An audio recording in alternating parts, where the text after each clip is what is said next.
तो कुदरत का कहर जिस तरीके से कल पूरी तरीके से जो एक माहौल बन चुका था और एक कुदरत की तबाही जो एक बार फिर से 2013 के बाद देखने को मिली थी, वो उसके लिए वहां पर जिस तरीके से जो रेस्क्यू ऑपरेशन कल जो शुरू हुआ था वो रात भर चलता रहा। इसके बावजूद आज भी यह रेस्क्यू ऑपरेशन शुरू है। चमोली जिले के जोशीमठ में आई जल प्रलय को लेकर राहत बचाव कार्य जारी है। आज तड़के 4:30 बजे से रैणी और तपोवन में रेस्क्यू कार्य फिर से शुरू कर दिया गया है और बड़े पैमाने पर वहां जो स्थिति है उसको संभालने की कोशिश की जा रही है। बताया जा रहा है कि तपोवन टनल में अभी भी 50 लोग फंसे हुए हैं और इनको निकालने की कोशिश की जा रही है। इसके साथ ही वहां पर जो 2 टनल थी, दूसरी टनल की अगर बात करें तो उसमें 12 लोगों को उससे रेस्क्यू किया जा चुका है और अभी तक 19 लोगों को सुरक्षित बाहर निकाला जा चुका है। जबकि बड़ी टनल की अगर बात की जाए तो उसको भी खोलने का काम जारी है, यानी कि वहां से निकालने की कोशिश की जा रही है। और हमारे साथ देहरादून से नवीन जुड़ चुके हैं। देखिए, लगातार रेस्क्यू का काम चल रहा है और लगातार जो एसडीआरएफ की टीमें हैं वो इस क्षेत्र में टनल से जो भारी मलबा जहां पर चला गया था, इस मलबे को बाहर निकालने की कोशिश कर रही है ताकि जो लोग फंसे हुए हैं उनको बाहर निकाला जा सके। करीब 50 लोग इसके अंदर फंसे हो सकते हैं, तो ऐसी स्थिति में एक बड़ी संख्या जो है वो टनल के अंदर मौजूद है। तो ऐसी स्थिति में इनको कैसे जल्द से जल्द निकाला जाए, इसके लिए यहाँ पर प्रयास किए जा रहे हैं। जहां तक सरकार का सवाल है तो मुख्यमंत्री त्रिवेंद्र सिंह रावत ने आज एक महत्वपूर्ण बैठक जो है वो सचिवालय में ली थी और इसमें तमाम बड़े अधिकारी जो थे वो इसमें मौजूद रहे, चाहे आपदा प्रबंधन के अधिकारी हो या फिर एसडीआरएफ से जुड़े हुए अधिकारी हों। ये सभी जो है वो अधिकारी इसमें मौजूद थे। आईटीबीपी के भी कुछ जो अधिकारी हैं वो इस बैठक में मौजूद रहे। मसला यही था कि किस तरह से यहाँ पर आगे का काम किया जाएगा, आगे किस तरह से जो सरकार की तरफ से दिशा निर्देश है या फिर कार्रवाई है वो की जानी है। और इस सबसे हटकर सबसे महत्वपूर्ण चीज जो निकल कर आई वो इसरो की तरफ से थी, क्योंकि इसरो के अधिकारी भी इस बैठक में मौजूद थे और ये जानने की कोशिश सरकार की तरफ से की जा रही है कि ये पूरी घटनाक्रम, ये पूरा जो हादसा हुआ है वो कैसे हुआ है। तो इसके लिए कहीं ना कहीं इसरो से यहाँ पर मदद ली गई है। इसरो के जो डायरेक्टर हैं उनसे भी यहाँ पर बात की गई है और जो अब तक निकलकर चीजें सामने आ रही हैं और जो यहाँ पर चित्र निकलकर आ रहे हैं उससे ये लगता है कि जो अब तक बात कही जा रही थी कि ग्लेशियर के टूटने से शायद ये हादसा हुआ है और उसके बाद यहाँ पर जलस्तर जो है वो नदी का बढ़ा है, लेकिन अब इसरो ने साफ कर दिया है कि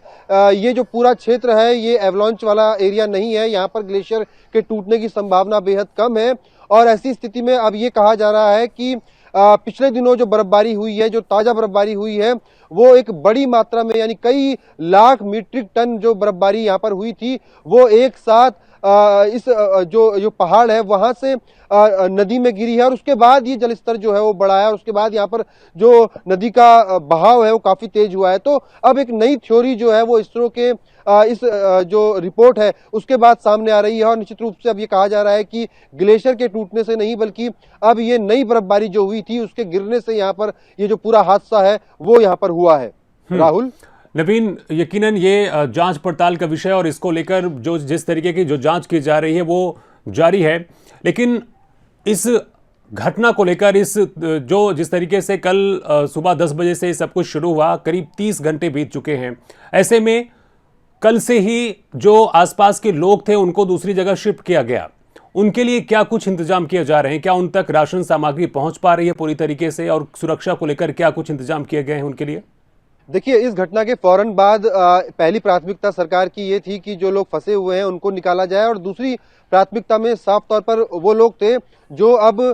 मुख्य मार्गों से कट गए हैं, क्योंकि जो ये पूरा मलबा आया है और उसके बाद जो बहाव हुआ उसमें न केवल प्रोजेक्ट बल्कि कई पुल जो है, करीब 5 पुल जो है, ये कहा जा रहा है कि 5 पुल जो है वो इस पूरे घटना में जो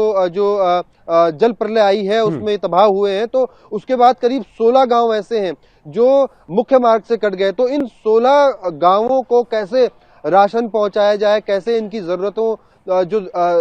रोजमर्रा की जरूरतें हैं उनको पूरा करने के लिए यहाँ पर सरकार की तरफ से कदम उठाए जाए, इस पर कहीं ना कहीं काफी ज्यादा जो फोकस है वो सरकार कर रहा। और ये कोशिश की जाती रही कि इन लोगों को राशन या जरूरी जो चीजें हैं, दवाइयां जो है वो वहां तक पहुंचाई जाए, उनके गांव तक पहुंचाई जाए। और इसीलिए हेलीकॉप्टर का जो सहारा है वो यहाँ पर लिया जा रहा है। और जो ऐसे क्षेत्र हैं जो प्रभावित हैं, जहां तक सड़क मार्ग से पहुंचना मुश्किल हो रहा है, वहां पर हेलीकॉप्टर के जरिए जो खाद्य पदार्थ है, राशन है, वो यहाँ पर गिराया जा रहा है, ताकि लोगों को आसानी से जो है वो राशन मिल सके। और जब तक कि सरकार इन पुलों को की मरम्मत नहीं कर लेती, इन पुलों को पूरी तरह से ठीक नहीं कर देती, तब तक ये जो सिलसिला है राशन देने का वो जारी रहेगा। और सबसे बड़ी बात यह है कि सरकार इस पूरा घटनाक्रम हुआ है, जो पूरा हादसा हुआ है, उसके बाद वित्तीय रूप से कोई भी अड़चन ना आए, इसके लिए खास तौर पर तैयार दिखाई दे रही है। आज मुख्यमंत्री त्रिवेंद्र सिंह रावत ने जो बैठक की थी, उसके बाद 20 करोड़ रुपए एसडीआरएफ के लिए भी यहाँ पर सैंक्शन किए गए हैं। और साथ ही राहत कार्य और बचाव कार्य के लिए भी अलग से जो बजट है वो यहाँ पर उसका प्रावधान किया गया है। साथ ही जो राशन की व्यवस्था है, क्योंकि चमोली जिले में यह हादसा हुआ है, तो जिलाधिकारी जो चमोली है उनको भी सीधे तौर पर यह निर्देशित किया गया है कि राशन की कोई भी कमी या दवाइयों की जो कमी है वो यहाँ पर नहीं होनी चाहिए। और जितना भी राशन यहाँ पर जरूरत पड़ती है उसको फौरन जो मुख्यालय है, जिला मुख्यालय है, वहां से उस प्रभावित क्षेत्र तक पहुंचाया जाए। और फिलहाल हेलीकॉप्टर के जरिए ये जो राशन है वो पहुंचाया जा रहा है। करीब 50 से ज्यादा तादाद है इन लोगों की जो फंसे हुए हैं, और 19 से ज्यादा लोगों को करीब रेस्क्यू भी किया जा चुका है अभी तक। अभी तक क्या अपडेट है? अभी तक कितने लोग जो लापता हैं उनकी कोई ताज़ा अपडेट आया है कि कितने लोग अभी लापता हैं और कितने लोगों को अभी तक रेस्क्यू किया गया? इस हादसे के बाद फौरन यहाँ पर पहली जो कार्रवाई की गई थी वो इस बात को लेकर थी कि जो लोग फंसे हुए हैं या फिर जो लोग यहाँ पर मिसिंग हैं उनकी जानकारी जुटाई जाए। और इसीलिए जो प्रोजेक्ट के मैनेजर हैं, प्रोजेक्ट के जो अधिकारी हैं, उनको फौरन उनसे ये जानकारी ली गई थी कितने लोग टनल के अंदर हैं, कितने लोग यहाँ पर, क्योंकि संडे का दिन था और रविवार के दिन काफी कम लोग अमूमन आते थे काम के लिए। और इसी लिहाज से जो लोग यहाँ पर आज उस रविवार के दिन पहुंचे थे, उन लोगों की जानकारी यहाँ पर जुटाई गई थी। और कहाँ कहाँ पर ये लोग मौजूद थे इसकी भी जानकारी जो अधिकारी हैं प्रोजेक्ट के उनसे ली गई थी। जहां तक मौजूदा स्थितियों की बात करें तो करीब 19 लोगों की डेड बॉडी जो है वो निकाल ली गई है, वो रेस्क्यू की गई है। वो उनकी पुष्टि हो चुकी है कि 19 लोग जो है वो इस घटना में मर चुके हैं। और बाकी लोगों की तलाश जारी है। और क्योंकि प्रोजेक्ट जो मैनेजर हैं या प्रोजेक्ट से जुड़े हुए जो अधिकारी हैं, उनका कहना है कि 100 से ज्यादा, करीब 150 के आसपास जो लोग हैं वो मिसिंग चल रहे हैं। और क्योंकि दो अलग अलग प्रोजेक्ट थे और दोनों ही अलग अलग प्रोजेक्ट में अलग अलग संख्या में जो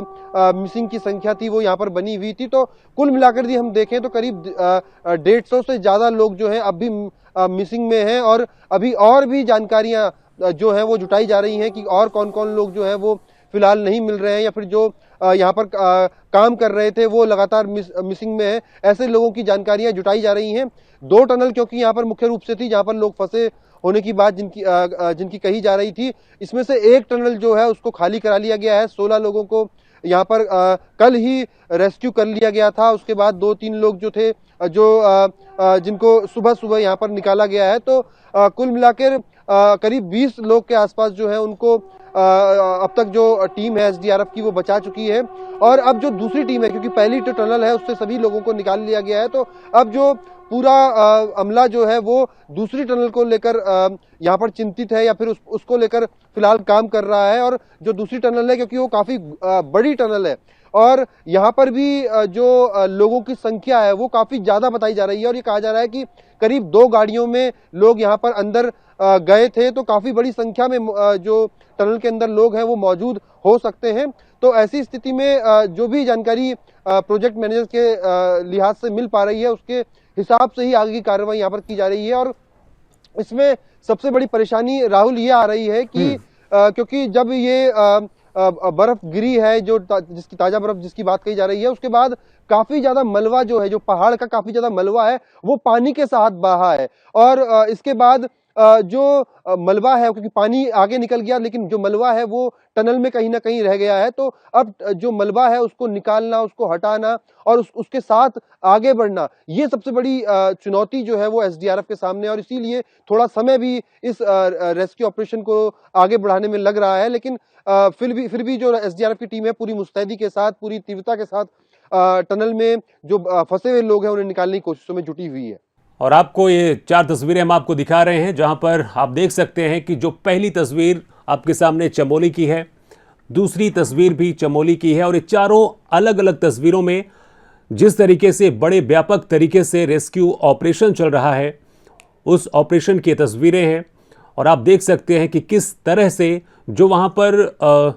लोग हैं जो फंसे हुए थे, इनमें से कई लोग ऐसे हैं जिनकी डेड बॉडीज़ निकाली गई हैं, और ऐसे लोग भी यहाँ पर हैं जिनको जिंदा रेस्क्यू किया गया है। लेकिन बेहद ही विकट परिस्थितियों में, जहाँ से रेस्क्यू करना बेहद मुश्किल होता है, ऐसी सुरंगों से जहाँ पर सिर्फ इस वक्त मलबा ही मलबा है, लेकिन उसके दौरान भी आईटीबीपी के जवान वहाँ पर लगे हुए हैं, कल से ही लगे हुए हैं, और लगातार रेस्क्यू ऑपरेशन चल रहा है। अभी भी जो आंकड़ा है करीब 200 लोगों का, ऐसा माना जा रहा है कि 200 लोग अभी भी लापता हैं, और इन 200 लोगों की संख्या को तलाशने के लिए अभी भी लगातार ये ऑपरेशन चलता रहेगा। आने वाले दिनों में भी ये ऑपरेशन चलता रहेगा। लेकिन ये तस्वीरें बेहद ही महत्वपूर्ण हैं, क्योंकि जिस तरीके से कल से ही करीब 30 घंटे बीत चुके हैं और रेस्क्यू ऑपरेशन चल रहा है, आईटीबीपी के जो जवान हैं कल से ही लगातार ऑपरेशन को अंजाम दे रहे हैं और ज़्यादा से ज़्यादा लोगों को रेस्क्यू करने की कोशिश कर रहे हैं। कल 16 लोगों को रेस्क्यू किया गया था, और सारे जो लोग थे जिनको रेस्क्यू किया गया था उनमें से कुछ ऑफिसर्स थे और ज़्यादातर मजदूर थे जो कि ऋषिकेश प्रोजेक्ट में जो काम कर रहे थे वहाँ पर, और वहाँ की टनल्स में फंस चुके थे। जो 2 टनल्स थी, दोनों टनल्स थे, टनल से मजदूरों को निकाला गया। आज फिर करीब 3 लोगों को निकाला गया टनल से, और अभी भी जो जितने लोगों को रेस्क्यू किया गया, ये संख्या बढ़कर 19 हो गई, यानी कि 19 लोगों को सुरक्षित निकाला जा चुका है। और हमारे साथ अब रोहित जुड़ चुके हैं देहरादून से। रोहित, क्या कुछ अपडेट है फिलहाल आपके पास?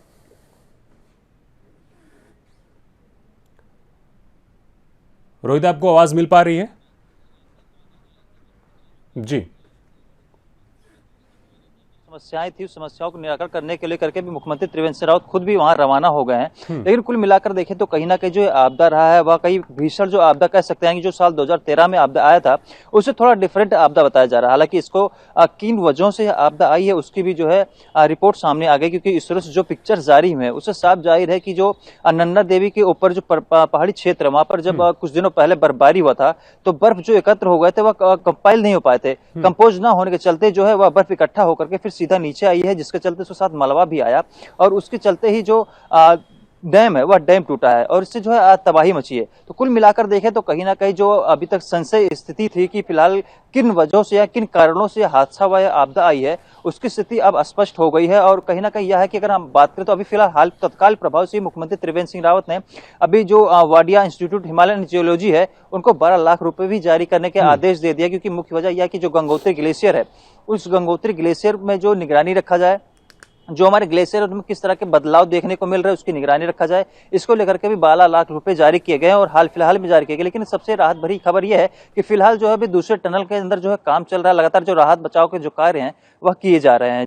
हालांकि देखिए अभी कुछ देर पहले की जो जानकारी आ पाई थी कि करीब 19 लोगों के आसपास लोग जो है रेस्क्यू कर लिया गया, लेकिन अभी जो लापता होने की संख्या है वह लगातार अभी जो कम होने का नाम नहीं ले, क्योंकि लगातार जो बताया जा रहा है कि अभी भी जो 100 से अधिक लोग लापता बताए जा रहे हैं और अभी भी जो आंकड़े हैं वह बढ़ते घटते रह रहे हैं। लेकिन अभी फिलहाल वास्तविक स्थिति भी स्पष्ट नहीं हो पाई, क्योंकि जो फिलहाल जो अगर बात करें तो जो गंगा ऋषि प्रोजेक्ट था, गंगा ऋषि प्रोजेक्ट में फिलहाल जो 29 से 30 लोगों की बात की गई थी जो मिसिंग है। इसके साथ ही जो एनडीपीएल की जो प्रोजेक्ट थे उस प्रोजेक्ट में करीब 150 की लोगों की संख्या बताई गई थी, लेकिन यह संख्या की स्थिति स्पष्ट नहीं हो पाई कि कितने लोग वास्तविक वहां पे थे। लेकिन जिस तरह से लगातार अब दूसरे टनल के जब वहां रेस्क्यू अभियान चल रहा है तो ऐसे में वहां की स्थितियां स्पष्ट हो पाएंगी कितने लोगों के जो है पूरे ऊपर रेस्क्यू निकलते हैं। लेकिन अभी फिलहाल इसका डेटा निकालना बहुत ही मुश्किल है, क्योंकि आपदा के दौरान जो पूरे कागज थे वो कागज पूरी तरह से बह गए, इसमें रिकॉर्ड रखे गए थे कितने एम्प्लॉय यहाँ काम करते हैं, कितने एम्प्लॉय उपस्थित थे, वो सभी आंकड़े जो है बह गए। तो ऐसे में अभी अनुमान ही लगाया जा सकता है, लेकिन अभी वास्तविक तस्वीर जो है अभी कुछ दिनों बाद ही स्पष्ट हो पाएगी जब पूरी तरह से जो रिकवरी है वह कर लिया जाएगा। लेकिन फिलहाल भी लगातार राहत बचाव कार्य चल रहे हैं। अगर हम बात करें मौजूदा समय में जो आईटीबीपी है, एसडीआरएफ टीम है, उत्तराखंड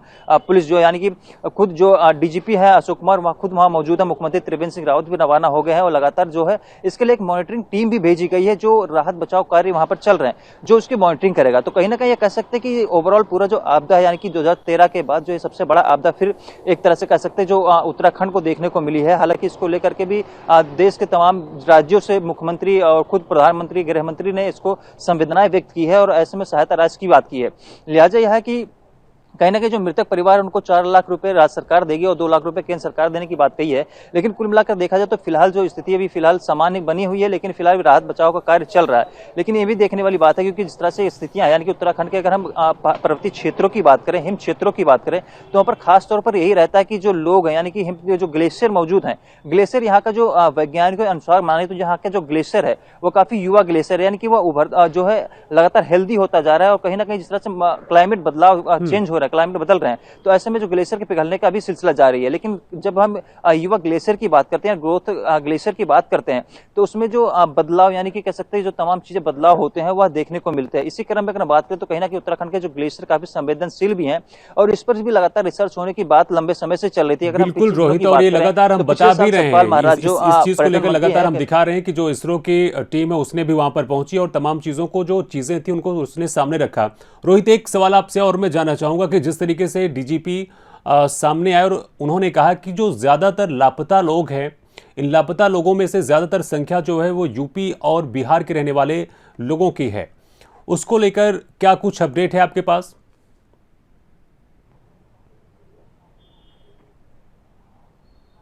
बिल्कुल, देखिए अगर हम बात करें तो जो डैम में मुख्य रूप से काम करने वाले या फिर एमपीटीसी डैम के फिर गंगा ऋषि प्रोजेक्ट के डैम में काम करने वाले लोग जो हैं वह मुख्य रूप से उत्तर प्रदेश और बिहार के ही रहने वाले हैं। लेकिन अभी शिनाख्त उनकी होनी बाकी, क्योंकि अभी फिलहाल जो राहत बचाव के कार्य किए जा रहे हैं, जो जीवित बच गए या फिर जो जिनको जीवित निकाल लिया गया है, उनसे लगातार पूछताछ की जा रही है। उनसे आंकड़े ये जुटाए जा रहे थे कि उनके साथ काम करने वाले लोग कितने हैं और वो कहाँ से हैं, उनके साथ जो जितनी टीमें थी, यानी कि कह सकते हैं कि जो लोग निकाले जा रहे हैं, जीवित निकाले जा रहे हैं, उससे जानकारी ली जा रही है कि उनके साथ कितने लोग वहाँ काम करते थे, लोग कहाँ से थे, कितने लोग काम पे उस दिन आए थे, कितने लोग छुट्टी पे थे। नहीं, कुल मिलाकर देखा जाए तो उस दिन की जो पूरी जानकारी निकाली जा रही है। हालांकि कुछ लोग ठीक ठाक हालत में पाए गए, तो कुछ लोग ऐसे हैं जो भी थोड़ी बीमार यानी कि चोटिल हैं, उनको अस्पताल में भर्ती कराया गया, जिनका इलाज भी चल रहा है और जो लोग ठीक हैं उनसे बातचीत भी की जा रही है और जानकारी हासिल की जा रही है। लेकिन कुल मिलाकर देखें तो जो अधिकांश संख्या बताई जा रही है वो उत्तर प्रदेश और बिहार की बताई जा रही है, क्योंकि मुख्य रूप से यही रहता है कि जो उत्तर प्रदेश और बिहार से लेबर यहाँ पर आते हैं और मुख्य इसका यह भी देखा जाता है कि स्थानीय लोग भी वहाँ काम करते हैं, लेकिन फिलहाल जो संख्या है वह उत्तर प्रदेश और बिहार के मजदूरों की ज्यादा है। जी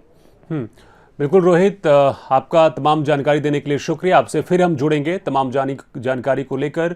लेकिन आपको बता दें कि आज तड़के से ही जैसे सुबह हुई एक बार फिर से बहुत ही तेजी से रेस्क्यू ऑपरेशन शुरू कर दिया गया है। लगातार जो लोग फंसे हुए हैं, जिनकी संख्या अभी भी बताई जा रही है कि जो टनल है मेन तौर पर करीब वहां पर 50 लोग फंसे हुए हैं और उनको रेस्क्यू करने के लिए आईटीबीपी के जवान लगातार वहां पर लगे हुए हैं और उनको रेस्क्यू करने के लिए कोशिश कर रहे हैं।